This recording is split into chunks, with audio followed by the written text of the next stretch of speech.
Hey everyone, welcome to this session on donation form tips for busy fundraisers.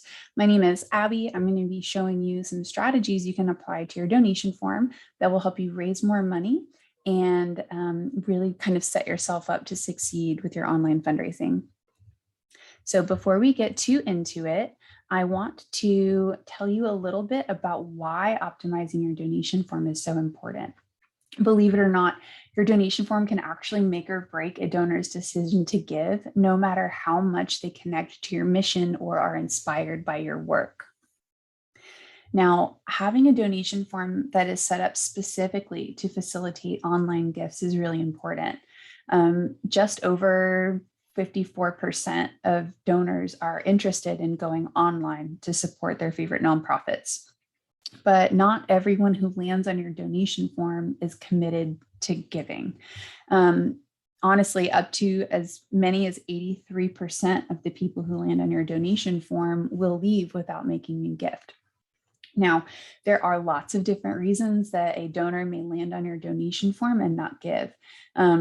But setting up your donation form well can at least reduce the number of donors who land on your form and don't make a gift. Now, whether someone lands on your donation form already committed to donating, or whether they land on your donation form just because they're checking out your website, a good donation form is going to achieve three different goals. So the first goal it will help you achieve is building trust with your donors. Your donor will feel comfortable knowing that their money is going to you and not another nonprofit. And they will understand that their money is going to make a difference. The second thing a good donation form will do is reduce anxiety in the user that's on your donation form.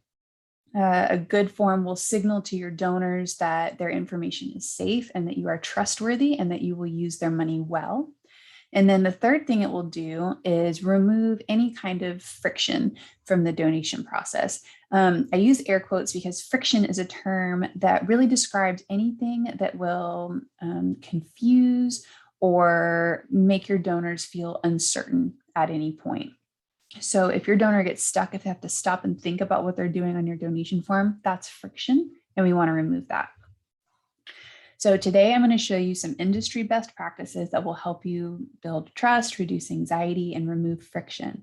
We'll look at design elements you can add to your donation form to encourage donations. We'll look at the best kind of format for your donation form.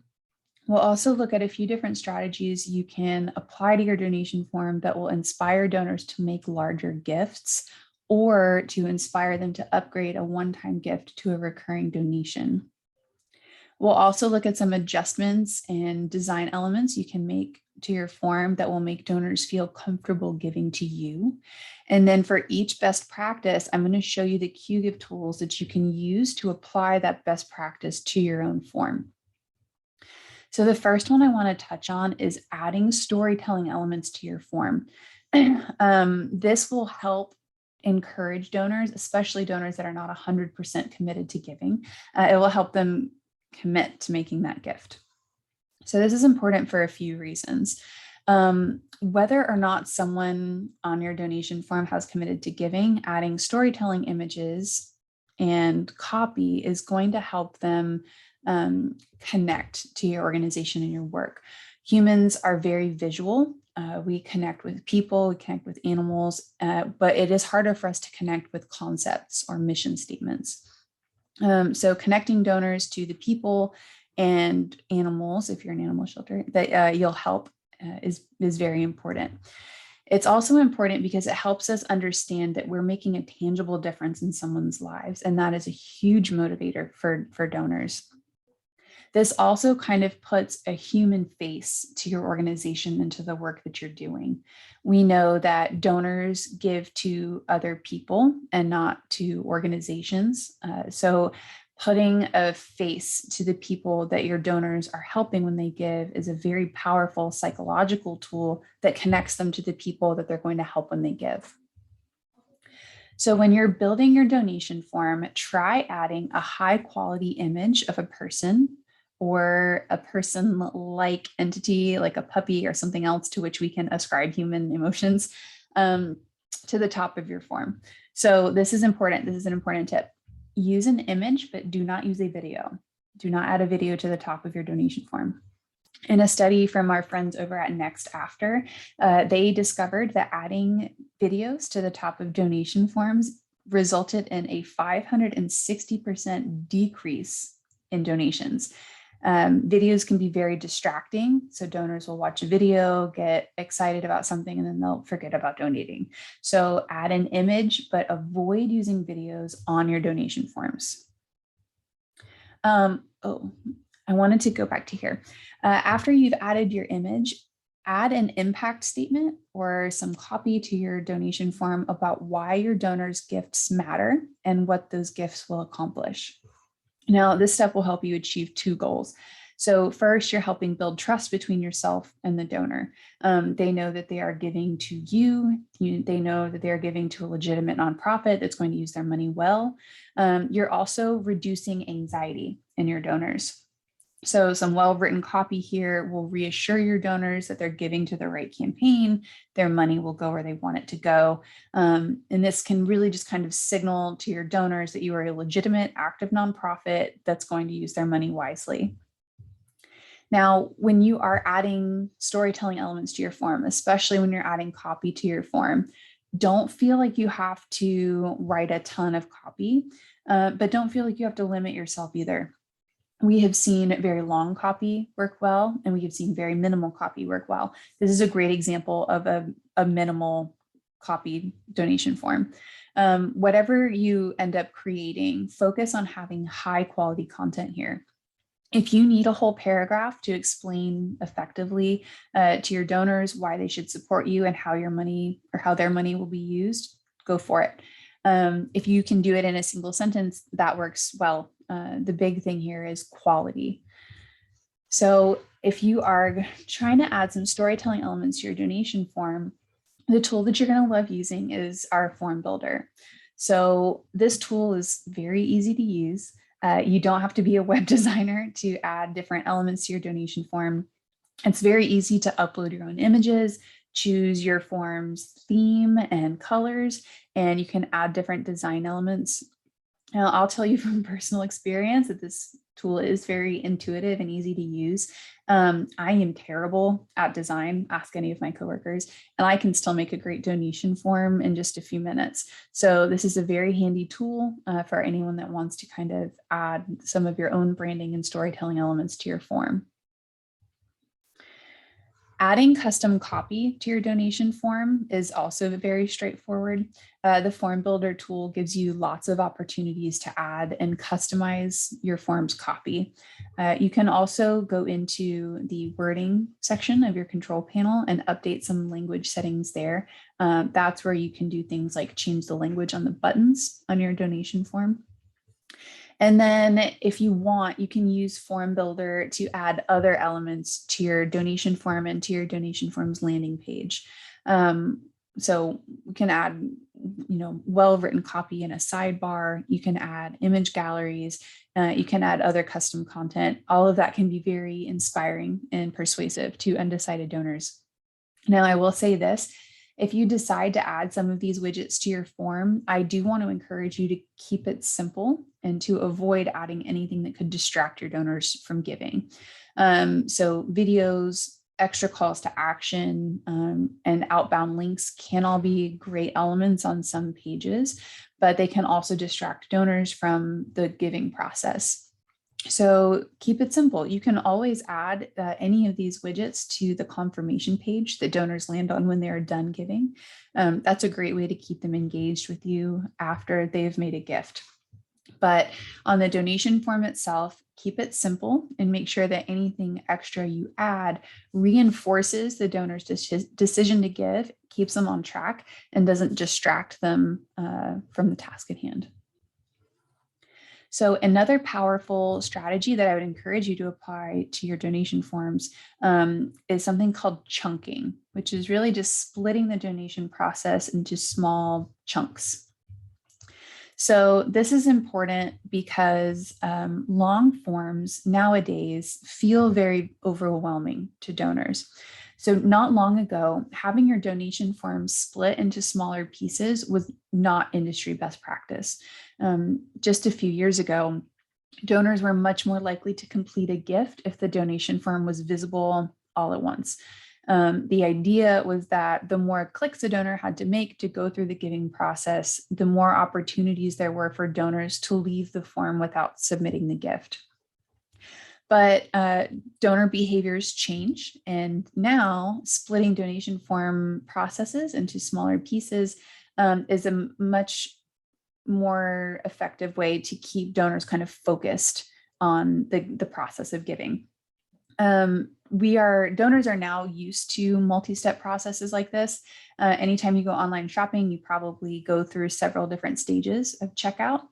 And that's kind of what we want to emulate here. So you can reduce the friction that a donor feels when they land on your donation form by splitting your donation form into small pieces instead of having it all laid out at once. So this works for a couple of reasons. One reason is that a donor's first step is choosing the donation amount.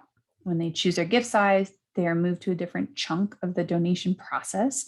And in their mind, they're now committed to giving. Moving them on to the next step after they've made that kind of initial decision to give makes the rest of the process just a formality. And that moving them from one step to another causes a sense of something called cognitive momentum. And that really is, it's kind of I'm not a physics expert, but think of it like physics. An object in motion wants to stay in motion. A donor going through the process of giving wants to stay in the process of giving. So moving them from one piece to the other, they're moving further into the funnel of them giving, and they are more likely to complete the process the more you move them through the process, if that makes sense. Again, not a physics expert. Now, applying this concept to your QGIve donation form is very straightforward. When you are setting up a donation form, you can choose right away to use a single or multi-step format. This happens in the form settings under the appearance settings header. So choose multi-step there.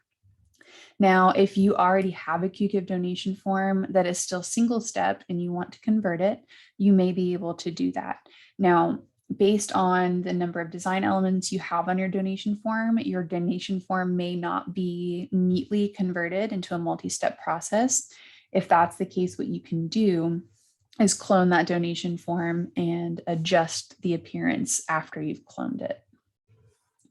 So this next strategy will help you raise more money on your form. When you are setting up your donation form, add some suggested donation amounts. So this is important for a couple of reasons. Donors will often give more in their gift if you have some suggested donation amounts. So if I land on your donation form, I'm intending to give you $20, but I see that your first kind of suggested amount is $25. I'm pretty likely to give that amount. Showing a range of sizes also makes giving easier mentally. Donors don't have to think about how much they want to give. They can just choose from a couple of choices. And it sounds like a small thing, but this is actually very big. This is a big deal. If you have ever stood in the cereal aisle and been overwhelmed at the number of choices in front of you, you know that having limitless options makes it really hard to make a decision. Giving donors a range of different gift sizes to choose from reduces the mental load associated with the decision to give. Suggested donation amounts are even more powerful when you use them to communicate what a donor's gift will achieve. So offer a variety of different donation amounts and then reinforce each of those suggested amounts with a statement about what that amount of money can achieve. This is a very powerful strategy. Next After actually found that adding impact statements to suggested dollar amounts yielded, between 64 and 78% in conversion rates. So not only do donors give more per transaction, but more donors will actually give. So this helps communicate to those undecided donors who land on their page what giving to you can achieve. So feel free to get creative with the suggested donation amounts and the descriptions that you choose and the impact statements that you associate them with. As you're experimenting, just ask yourself, how can you use these suggested donation amounts to reinforce your donor's decision to give and to inspire people to support your work? Now, getting these suggested donation amounts set up in QGIF really just takes a few minutes. So first, identify the range of amounts you want to offer. And this will look a little different for everyone. If your average donor gives you $30 per transaction, you maybe want to start your suggested donation amounts at $35. If your average donor gives $15 per transaction, maybe you want to start at $20. As you set up your suggested donation amounts, you can go through and add them to your form in the donations section of your form settings. And then you can use that same interface to add some descriptions that will communicate to your donors what that gift will achieve. This is especially powerful if you reference impact statements that are tied into the story that you've been telling your donors so far. Whenever possible, regardless of what impact statements you choose and the amount that you have suggested, focus on the tangible impacts of a gift. Donors love, one, remembering that we are donating to real people, but we also love being able to kind of pinpoint and identify exactly how our money is going to help. So try to make those impact statements as tangible as possible. Now, if you really want to make these work for you, kind of take it to the next level, here are some tips that you can use. So first, try tying your impact statement directly to the story you have been telling in your fundraising campaign. So if you are raising money to feed local families, tell donors how many people their gift is going to feed. If you are raising money for an animal shelter and you are trying to communicate how donors can help animals, use your suggested donation amounts to show donors the kind of procedures or supplies they are providing for their gift.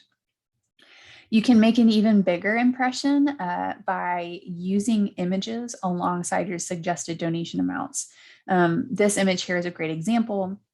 This is, I mean, it's an adorable baby. There are a few better things. So, but telling a donor that their $25 gift will help provide infants with nutrition and medicine is great.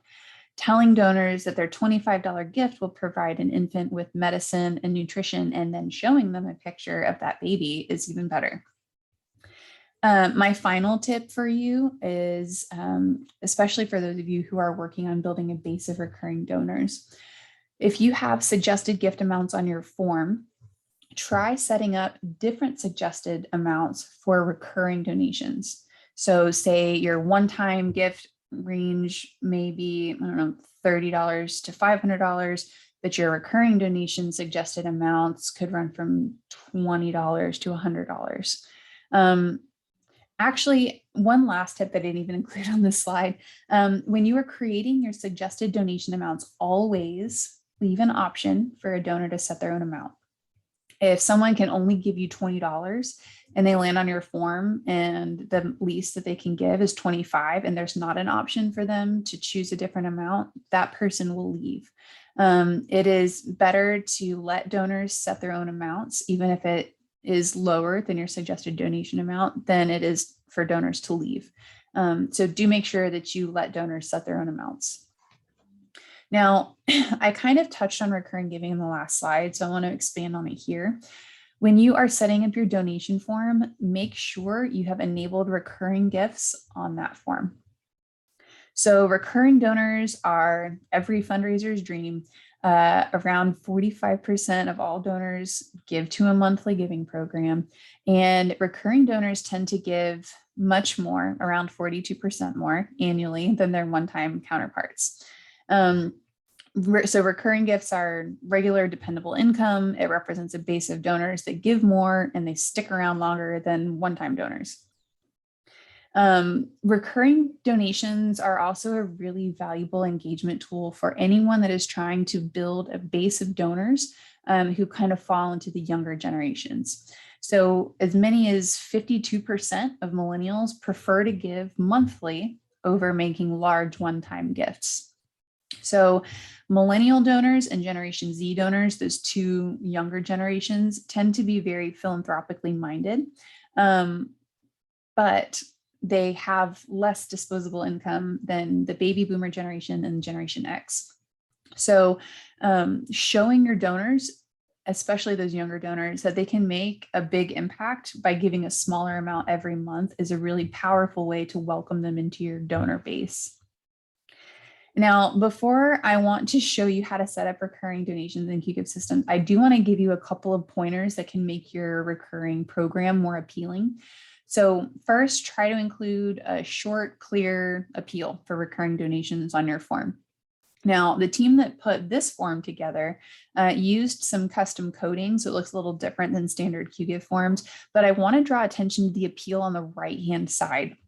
Now, the writing is really tiny, so I'll read it to you.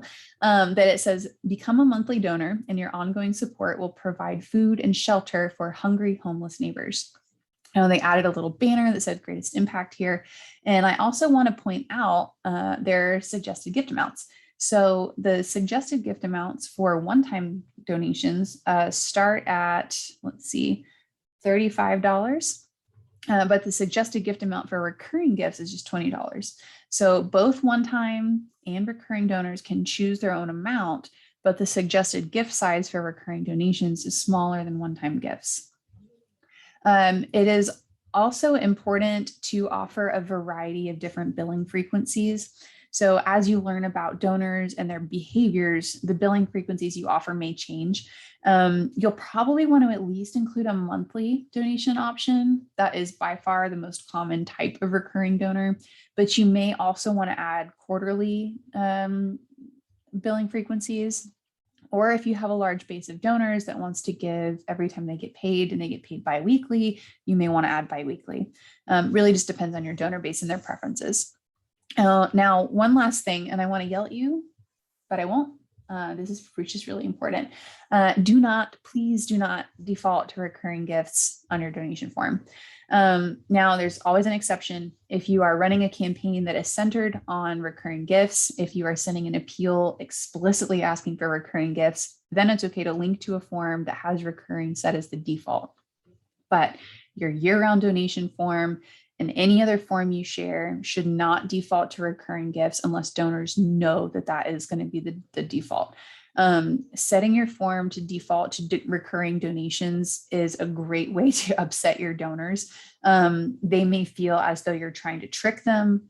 They may feel as though you're being dishonest, and they will probably leave your form without making a gift. So make it an option, but not an obligation. That's very important. All right, so get into QGIF. So QGIF has a couple of different tools that you can use to solicit recurring donations on your donation form. So the first thing you're going to want to do is enable recurring donations on your form. You can do that in form settings. It's very easy. It's just a toggle that you turn on and off. Now, when you're using Form Builder to set up your form, add a little short case for recurring support in the copy that you've included at the top of your form. You can also turn on and customize the recurring nudge. That is this little button right here. It says multiplier impact, make it monthly. That language is customizable. So you can use that little nudge to reiterate your case for recurring support. So that case for recurring support is going to be important. Put it in the top of your copy, reinforce it, and then nudge. And then now there's a lot of debate about this next bullet point in the nonprofit industry. Some folks tend to think that disabling start and end dates for recurring donations is great. People are unlikely to cancel a recurring donation. There's a greater donor lifetime value. There is a lot to be said for that. They're probably right. As a donor, I prefer it if donors let me, or if nonprofits let me choose my own start and end dates. So if it's Giving Tuesday, I want to support your nonprofit by setting up a recurring gift, but I don't get paid until next Friday. It would be nice for me to be able to start my billing next Friday. There are pros and cons to both.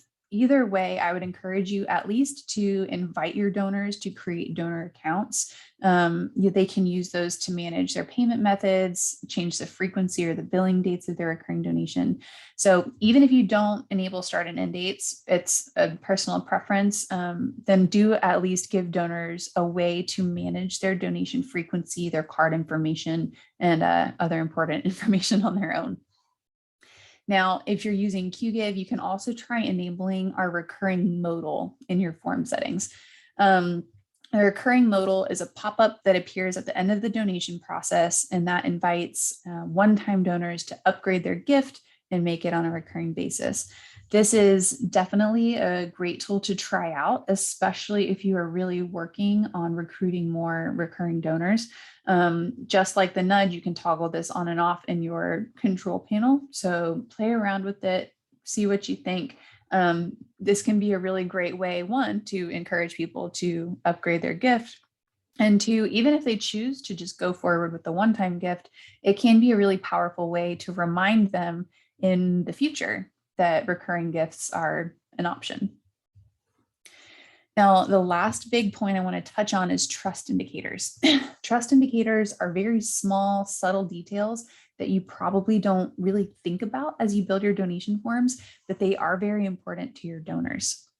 Now, if you're not familiar with the term trust indicator, it references any small cues that you include on your donation form that signals to donors that their information is secure and their money will be used well. Now, in my mind, there are two different groups of trust indicators. One kind is inherent to your donation form. Those trust indicators include things like security certificates. They show donors that their personal information is safe.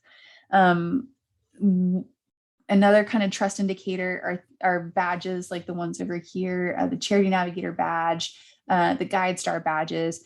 Those show donors that the nonprofit that they are supporting is a legitimate organization that is well respected and will use their money well. So both indicators are important. The first makes donors feel more comfortable. Data leaks are a pain. All of us have probably had at least one credit card compromised by a data leak. It's the worst. So any opportunity you have on your donation form to show your donors that you are taking their privacy seriously is going to benefit you. And the other kind of trust indicators, those badges, are a really great way to show donors that you are a trustworthy, legitimate organization that will use their money well. Your donors will know that you're not a fly-by-night nonprofit that will take their money and not use it well. So in terms of donation form conversions, these trust indicators are tremendously important. And there are three things that I would encourage you to do on your donation form. The first is to make sure that your donation form is on a secure page.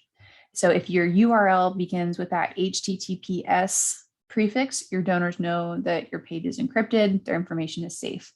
Now, if you are a QGIve user building a landing page, your form's URL will automatically include that prefix.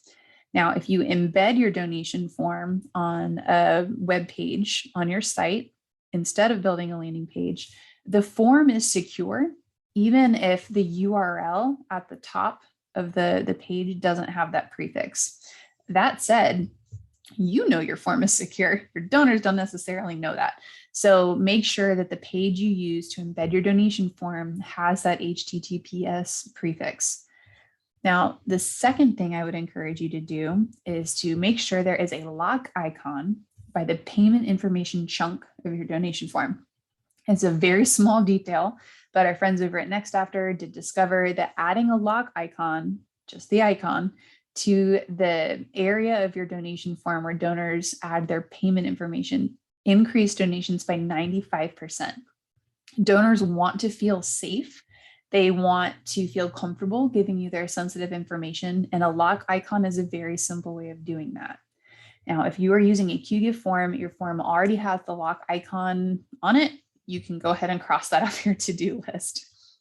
And finally, I would encourage you not to remove the security certificates that are present at the bottom of your donation form. If you are using QGIve, these certificates are already there. They're down near the submission button. And having them there shows donors that their information is protected while they're finalizing their gift. And that's very important. So these certificates, I'm not going to lie, they're not especially pretty. They probably don't fit your aesthetic, but they are very important to donors. So resist the temptation to override them with custom code. Leave them there as a reminder to your donors that you value their safety. So if you're using QGive, there's not a lot you really need to do here. I will say if you are embedding your donation form on a web page that does not include that HTTPS prefix, work with your webmaster or your site host to get that page secure.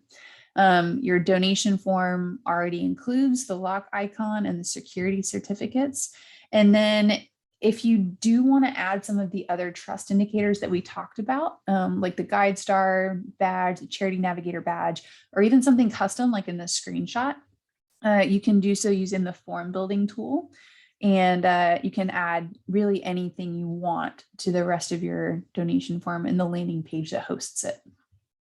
So I just threw 5 different best practices and a whole bunch of pointers at you in a very short period of time.